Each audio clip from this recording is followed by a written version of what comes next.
Sa bawat patak ng ulan, sa bawat pagyanig ng lupa, may mga buhay na nababago. May mga tahanang gumuho, mga pangarap na nilamon ng baha, at mga pamilyang napilitang magsimula. Sa bawat sakuna na dumaan, sa isang iglap lamang, lahat ay nagbabago. Sa bawat lindol na yumanig, sa bawat bagyong sumalanta, sa bawat baha na umaapaw, sa bawat apoy na sumiklab, sa pagpuputol ng mga puno, sa pagsira ng kalikasan, sa pagtatapon ng mga basura, sa pagpapatayo ng mga matatayog na gusali, ngunit naaapektuhan ang kapaligiran at kalikasan. Isang paalala ang bumabalik sa atin. Ang buhay ay mahalaga at ang kalikasan ay hindi dapat ipagwalang bahala.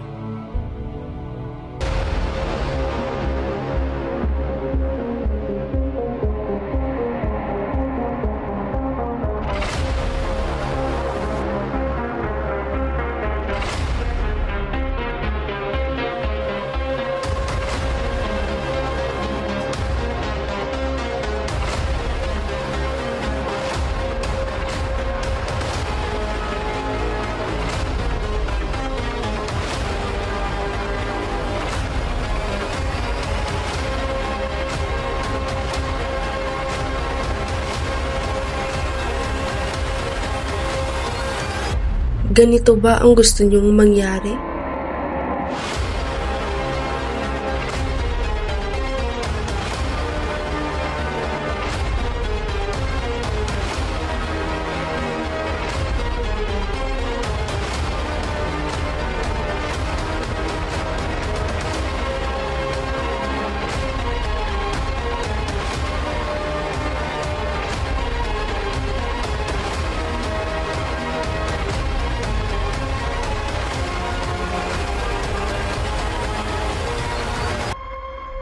Kailan nga ba tayong nagiging handa?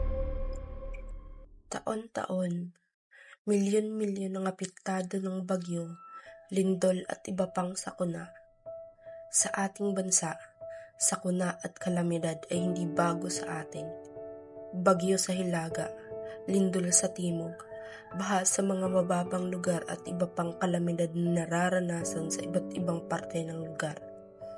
Maraming pamilya ang nawawala ng tahanan, kabuhayan at minsan ng ating mga pinakamamahal. Marami pa rin ang hindi handa o baka naman ay kulang ang kaalaman at tamang gabay. Ngunit palagi nating tandaan, sa oras ng panganib, hindi pumipili ang sakuna. Ngunit anuman ang sanhi, iisa ang resulta. Ang pagkasira ng ating pamayanan at ang pagkawala ng mga bagay na pinaghirapan. Sa likod ng bawat kwento ng pagkawasak, may kwento rin ng pagbangon. Isang paalala na ang Pilipino ay matatag sa gitna ng unos. Ito ang realidad na dapat nating harapin, hindi bukas, kundi ngayon. Sa gitna ng dilim at unos, lumilitaw ang liwanag ng pagkakaisa. Nakikita natin ang bayanihan, mga kapitbahay na nagtutulungan, mga kabataan na nagliligtas, at mga komunidad na hindi sumusuko. Ang bawat tulong, bawat kaalaman sa first aid, bawat simpleng paghahanda tulad ng emergency kit at evacuation plan, ito ang nagbibigay pag-asa. Hindi lamang ito proteksyon para sa sarili, kundi proteksyon para sa pamilya, kaibigan at buong komunidad. Ang kahandaan ay hindi lamang tungkulin ng isang pamahalaan. Ito din ay isang responsibilidad nating lahat. Kung kaya't simulan natin sa mga simpleng hakbang.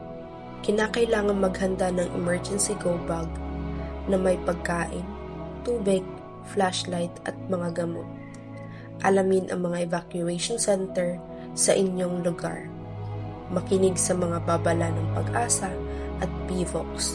At higit sa lahat, tayo'y makilahok sa mga disaster drills upang tayo'y mas may kaalaman.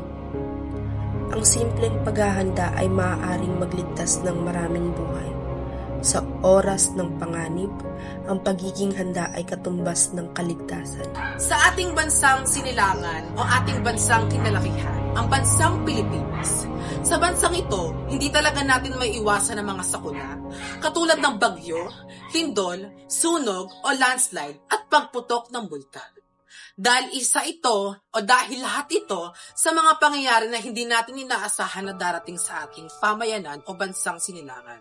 Ngunit kahit hindi natin ito mapigilan o hindi natin ito may iwasan, maaari natin itong maging handa upang maprotektahan ang ating mga buhay at ating mga miyembro ng pamilya. Kapag may bagyong paparating, mahalagang makinig tayo sa balita, maparadyo man, telebisyon o maging sa ating kinagamit na sa kasangkapan ngayon, ang ating mga telepono. Mahalagang aware tayo upang alam natin kung gaano at kung saan tatabak ang bagyo. Na kung ganun pa man ay makakapaghanda tayo sa malakas na hangin o malakas na dulot ng pagbaha nito. Ang tama ng bagyo, dapat tayo maghanda ng pagkain, tubig, flashlight at gamot. Siguraduhin natin na ligtas ang ating mga buhay mula sa malalakas na hangin o ulan. Kung alam niyong malakas ang hangin at ulan at tumataas ng baha sa ating lugar, maaari tayong lumikas agad at pumunta tayo sa pinakamalapit na evacuation center sa binigay na ating otoridad upang tayo ay magiligtas at maging malahaba ang buhay. Kapag may landslide, dapat tayo ay umiwas sa gilid ng bundok o matatarik na lugar na maaring bumagsak sa atin. Mas maging obserbahan natin kung ang lupa ay may bitak o ay may mapagalaw ang lupa. Maghanda tayo ng go back para sa mabilis na paglikas at para makaalis tayo agad sa ating lugar na kinalalagyan. At ganun pa man, sumunod tayo sa mga paalala ng lokal na pamahalaan upang hindi tayo maabutan ng mga sakuna o mga gumugubuhong lupa. Kapag may sunog, siguraduhin natin may fire extinguisher na balin nating maaabot sa lugar at mabilis lang natin itong makukuha kapag may mga sunog na hindi natin inaasahan. At kung maaari, huwag tayo mag-overload ng kuryente. Gamitin natin na malinaw ang fire escape plan. Turuan ng pamilya natin ang tamang paglabas kapag may sunog at itabi natin sila sa ligtas na lugar. Ang mahalagang bagay katulad ng mga document, gamot o first aid at unahin natin ang ating kapakanan o buhay. Kapag may pagputok ng bulkan, dapat magsuot tayo ng face mask upang hindi natin malanghap ang abo. Maaring isara natin ang ating bintana o pinto na maaring pasukan ng abo. Upang hindi tayo mapasukan ng ashfall at umiwas tayo sa danger zone at kung maaari ay lumikas agad tayo kung inuutos ng otoridad para hindi tayo maapektuhan ng abo at bato. Sa tamang paghahanda ng ligtas na pamilya, bawat hakbang para maging mahanda ay hakbang para sa kaligtasan. Huwag nating ipagsawalang bahala ang paghahanda sa mga sakuna dahil ang mga sakuna ay hindi natin inaasahan na darating sa ating kalagayan. Dapat nating kabahala ang ating kaligtasan. Dapat tayo nagsisimula sa pagiging alerto at handa sa mga kasakuna. At dapat meron tayong kaalaman upang maiwasan natin at maprotektahan natin ang mga sarili natin. Dahil isa ito sa pinakamalagang sandata para sa mga sakuna. Ang kalamidad ay bahagi ng ating mundo. Hindi natin mapipigilan ang ulan, hangin, lindol, o anumang sakuna.